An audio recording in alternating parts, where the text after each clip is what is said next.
오늘 본문은 예수님께서 숨지시기 전에 마지막 모습이 기록되어 있습니다. 세 가지 모습인데, 먼저 예수님이 십자가에 못 박이신 후에 온 땅에 어둠이 임했다는 모습을 보여주고 있습니다. 그래서 이 어둠은 죄로 인해서 이 땅에 임하게 될 하나님의 심판을 상징적으로 보여주고 있는 것입니다. 그런 이 어둠 속에서 예수님께서 이렇게 크게 소리지셨습니다. 34절입니다. 나의 하나님, 나의 하나님이여, 어찌하여 나를 버리셨나이까? 예수님이 외치셨던 이 말씀은 시편 22편 1절에 미리 예언된 말씀입니다. 우리 시편 22편 1절 말씀을 함께 화면을 보고 있습니다. 시작. 내 하나님이여, 내 하나님이여, 어찌 나를 버리셨나이까?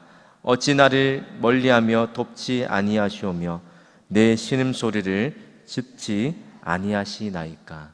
아멘. 예수님께서 이 말씀을 통해 보여주시듯이 예수님께 가장 큰 고통이 있다라면 십자가에서 당했던 그런 육체적인 고통이 아니라 바로 하나님의 아들이셨던 그분이 하나님과의 그 친밀했던 관계가 단절되었다는 그 사실이, 하나님과 끊어지고 말았다는 그 사실이 가장 큰 고통으로 다가왔다는 겁니다. 결국 죄 없으신 하나님의 아들인 예수님께서 저주받은 죄인처럼 죽으셨습니다. 그리고 하나님께 버림을 받게 되었습니다. 여러분, 무엇을 위해서, 무엇 때문에 그렇게 하셨습니까? 바로 우리 때문에, 우리의 죄와 허물 때문에 하나님께 버림받고 끊어지는 이 고통을 당하게 되셨다라는 겁니다. 하나님이 예수님을 외면하신 그 사실은 예수님 자체가 아니라 예수님이 우리를 대신해서 짊어지고 있는, 우리가 마땅히 형벌받아야 할 마땅한 그 모든 죄, 그 죄를 외면하셨다는 것입니다. 그만큼 하나님이 죄를 싫어하시고 또 죄와 함께 하실 수 없는, 반드시 죄의 문제를 해결하셔야 하는 그 공의의 하나님의 사실을 보여주고 있는 것입니다. 그래서 하나님께서 우리를 살리시기 위해 죄를 알지도 못하신, 또 죄가 없으신 그 예수님을 우리를 대신해 죄로 삼으시고 우리를 위해 저주받게 하신 것입니다. 예수님의 죽으심의 이 현장 앞에서 성소의 휘장이 위에서 아래로 찢어지는 이 두 번째 모습이 펼쳐지게 됩니다. 이 성소의 휘장은 하나님께 함부로 나아갈 수 없는, 죄인이 접근하지 못하도록 그렇게 구별하기 위해서 만들어 놓았던 것입니다. 그래서 히브리서 기자는 이 휘장이 찢어졌던 것을 예수님의 육체를 통해 함부로 나아갈 수 없었던 죄인들이 이제 예수님 앞으로 나아갈 수 있는 새롭고 산 길이 열렸다라고 그렇게 설명하고 있습니다. 여러분, 예수님이 죄로 인해 하나님과 단절되었던 저와 여러분이 예수님의 십자가의 대속의 죽음을 통해서 하나님께 직접 나아갈 수 있는 새롭고 산 길이 열렸다, 그 길을 예수님이 열어주셨다라고 오늘 예수님의 죽음의 의미를 그렇게 우리에게 설명하고 있습니다. 사랑하는 성도 여러분, 예수님의 십자가로 인해서 우리의 죄와 죽음의 문제가 완전하게 해결되었습니다. 뿐만 아니라 하나님 앞으로 언제든지 담대하게 우리가 직접 나아갈 수 있는 새로운 길이 열리게 되었습니다. 오늘 예수님의 죽음의 의미를 말씀을 통해 다시 한번 되새기면서 이 십자가 대속의 의미를, 은혜를 기억하며 다시 한번 우리 가운데 허락해 주신 이 구원의 감격과 은혜를, 또 감사를 회복하는 그런 삶 되시기를 소망합니다. 오늘뿐만 아니라 예수님의 이 십자가 죽음의 모습을 지켜본 사람들의 반응도 오늘 본문이 함께 기록하고 있는데요, 우리 예수님의 죽음 앞에서 성경이 우리에게 던지고 있는 한 가지 질문이 있습니다. 바로 오늘 설교의 제목처럼 누가 진짜 예수님의 제자인가? 라는 이 질문을 예수님의 죽음을 목도했던 사람들의 모습을 통해서 우리에게 던지고 있다는 겁니다. 여러분, 첫 번째로 진짜 예수님의 제자는 뜻밖의 순간에 예수님을 따르는 자들이라는 것입니다. 바로 뜻밖의 순간에 예수님을 따르는 사람이 예수님의 진짜 제자란 사실을 보여주고 있습니다. 39절을 보십시오. 예수를 향하여 섰던 백부장이 그렇게 숨지심을 보고 이르되 이 사람은 진실로 하나님의 아들이었도다 하더라. 여러분, 예수님의 하나님 아들 되심이 사람의 입을 통해 고백되는 것은 오늘 본문이 처음입니다. 그런데 이 고백이 누구를 통해 고백되고 있습니까? 바로 예수님의 사형을 집행했던 이 이방인을 통해서 고백되고 있더라는 것입니다. 여러분, 이 백부장은 예수님이 십자가에서 처형당하시고 또 십자가에서 죽으신 모습을 가장 가까이서 지켜보았던 사람입니다.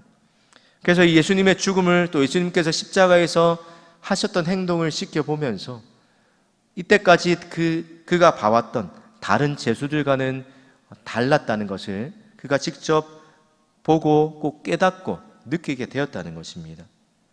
그래서 뜻밖의 순간에 뜻밖의 사람이었던 이 백부장을 통해서 예수님이 하나님의 아들 되심을 고백되어지고 있는 것입니다. 오늘 백부장뿐만이 아니라 예수님의 마지막 순간에 함께했던 또 다른 사람들이 있는데요, 바로 이 사람들도 뜻밖의 인물이었습니다.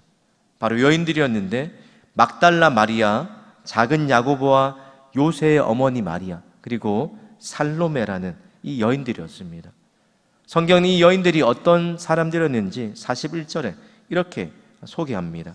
이들은 예수께서 갈릴리에 계실 때에 따르며 섬기던 자들이요. 그럼 따르며 섬겼다라는 이 말에서 보듯이 이 여인들도 이미 예수님의 제자였던 사실을 분명하게 보여주고 있는 것입니다. 예수님의 제자들은 마지막 순간에 예수님과 함께하는 것을 실패했지만, 그런데 갈릴리에서부터 예수님을 따랐던 이 여인들은 예수님의 십자가 주변에 머물면서 예수님이 돌아가시는 그 순간까지 끝까지 함께 했습니다. 그리고 또 살펴보겠지만 나중에 부활의 증인의 역할까지 하게 되는 영광을 누리게 되었습니다. 사랑하는 성도들, 우리가 예수님의 진짜 제자 되기를 원한다면 기억하시길 바랍니다. 진짜 예수님의 제자는 믿음을 저버릴 만한 그 상황이 오더라도, 그리고 뜻밖의 순간에도 끝까지 예수님을 따르는 사람입니다.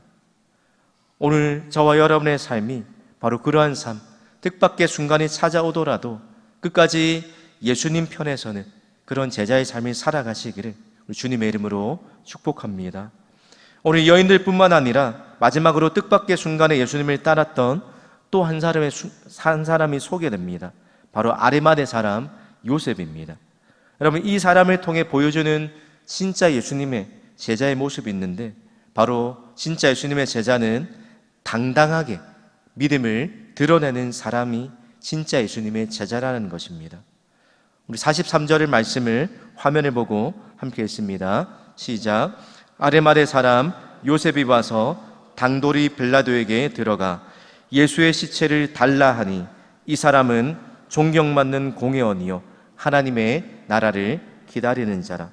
여러분, 아리마대 사람이 요셉이 당돌이 예수님의 시체를 요구했다라고 말했을 때, 이 당돌이라는 말은 대담하고 또 용기, 무서움을 모르는, 앞뒤를 헤아리지 않는다는 그런 의미입니다. 그리고 더 나아가서 목숨을 걸고 모험하다라는 이 의미도 담고 있는 그런 단어입니다. 여러분, 아리마대 사람 요셉은 예수님이 십자가에 못 박았던 그 공회원 중에 한 명이었습니다. 공개적으로 예수님을 따르는 자라는 것을 드러내는 것이 그래서 결코 쉽지가 않은 위치였다는 겁니다. 뿐만 아니라 그도 과거에는 유대인들이 두려워서 당당하게 그가 예수님의 제자였다는, 예수님을 따랐다는 사실을 숨기고 있었습니다. 그런데 이제 예수님의 죽음을 목격하고 난 이후에 더 이상 두려워하지 않습니다. 오히려 당당하게 자신의 믿음을 드러내고 있다는 것입니다. 자칫하면 예수님과 동조하는 반역자로 내몰리고 자신이 쌓아왔던 그 명성과 안정과 명예를 위태롭게 할 수 있는 그 상황 앞에서도 빌라도에게 당당히 나아가서 예수님의 시체를 요구합니다. 그리고 어떻게 합니까? 40절 말씀입니다. 요셉이 세마포를 사서 예수를 내려다가 그것으로 사서 바위 속에 판 무덤에 넣어두고 돌을 굴려 무덤 문에 놓음에, 자신을 위해서 또 자신의 가족을 위해서 준비했던 이 새 무덤에 예수님을 안장하고 또 예수님을 위해 자신의 것을 헌신하는 모습을 보여주고 있습니다. 사랑하는 성도 여러분, 오늘도 누가 진짜 예수님의 제자인가라는 이 질문 앞에서 뜻밖의 순간에 예수님을 끝까지 따를 뿐만 아니라 우리에게 요구되어지는 그 믿음의 순간에 우리의 믿음을 분명하게 고백하라는 그 순간 앞에서 우리 아리마대 사람 요셉처럼 주저하지 않고 또 우리에게 어떤 해가 끼쳐질지 전혀 두려워하거나 그것을 먼저 생각하는 것이 아니라 내가 믿고 또 내가 누리고 있는 이 은혜, 내가 고백하는 하나님의 아들 되신 이 예수님을 세상 앞에서 또 누구 앞에서든지 또 어떤 순간에서든지 분명하고 당당하게 고백하면서 살아가실 수 있는 그런 참된 제자의 삶을 살아가시는 저와 우리 모든 성도님들 되시기를 주님의 이름으로 축복합니다. 시간 화면에 있는 기도 제목을 함께 읽습니다. 십자가 대속의 은혜를 기억하며 늘 감사하는 삶을 살게 하옵소서. 어려움 속에서도 당당히 믿음을 드러낼 수 있는 용기를 주옵소서. 아멘. 기도하겠습니다. 하나님 아버지, 오늘 또 이 새벽에 예수님의 대속의 죽음과 십자가의 사랑이 우리 가슴에 새롭게 새겨지기 원합니다. 혹시나 그 사랑과 은혜가 너무나도 당연하게 여겨지고 식어지고 묻어져 있다라면 우리의 가슴에 예수님의 십자가의 사랑으로 다시 한번 불타오를 수 있도록 우리의 심장이 다시 뛸 수 있도록 새 은혜를 허락하여 주시옵소서. 오늘도 어떤 순간에서든지 내가 예수님의 제자라는 사실을 부끄러워하지 않고 당당하게 고백하며 살아갈 수 있는 그런 삶 살아갈 수 있도록 용기를 더하여 주시옵소서. 감사드리며 예수님의 이름으로 기도드립니다. 아멘.